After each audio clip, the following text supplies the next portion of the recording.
Confident and welcome to Rehash, where we recap the big stories of the weekend. Nestor, you're the odd man out today, only man on the team, so let's hear what's happening with Madeline. Well, one of the stories that we were working on this week was a report that a ethics complaint has been filed against Congresswoman Berdallo.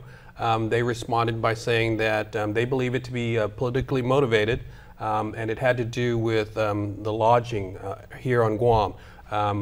The way they explained it was the fact that Guam is so far from Washington, D.C.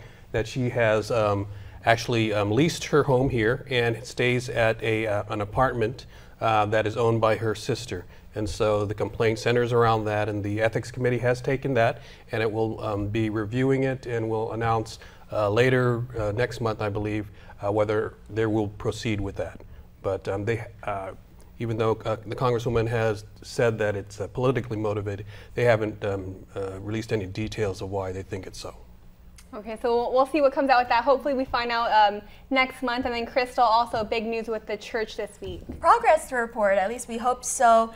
Back on the table are settlement discussions, and this time it's something different in the sense that parties have secured, at least the plaintiff's attorney and the Archdiocese of Agana attorney, they've secured a mediator, and this mediator is a judge that's not from Guam. Already we saw what happened when we filed, when the filings were made in the local courts, a lot of judges disqualifying themselves, but this judge is a retired federal judge. He's Oregon-based. His name is Michael Hogan, and he's apparently, from his website at least, he's resolved hundreds and hundreds of clergy sex abuse cases, or at least sexual abuse cases, and he's represented a bunch of dioceses, archdioceses and dioceses, and so it's basically, with that news, the federal court said, hey, we will grant this motion to stay. That means we're going to pick the pause button. We're not going to take any more action in the court system, at least for the federal filings, and so they can give a chance for the mediations to occur. And Mr. Hogan will be on Guam late October, early November, so hopefully we'll get to meet him there.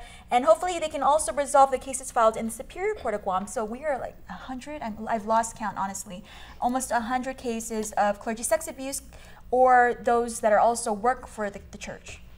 Okay, well, another case in court has to do with the Verona Resort and Spa in Tumon. So I covered this past week.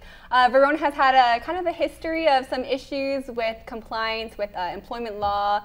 There's been an investigation in the past by Department of Labor into employees saying they weren't getting paid on time. And so this new complaint also has to do with employment laws, but there was this woman back in 2014 who alleges she was discriminated against and fired because she was pregnant, and she asked for an accommodation but was allegedly denied that accommodation. So that lawsuit was filed in court last week. We'll see where that goes in the federal court. And Val, I know you covered a really sad story this week. I did. And it's the passing of Senator Sonny Orsini at the very young age of 48 years old. And he was the youngest member to ever enter the legislature at just 25 years old, the 23rd Guam legislature. And I personally had never met him myself, but it was an honor to hear all of the different stories from his friends and some of his colleagues.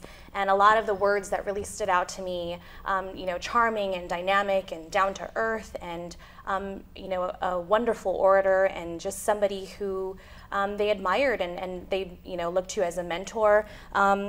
He was passionate and articulate and a dedicated public servant.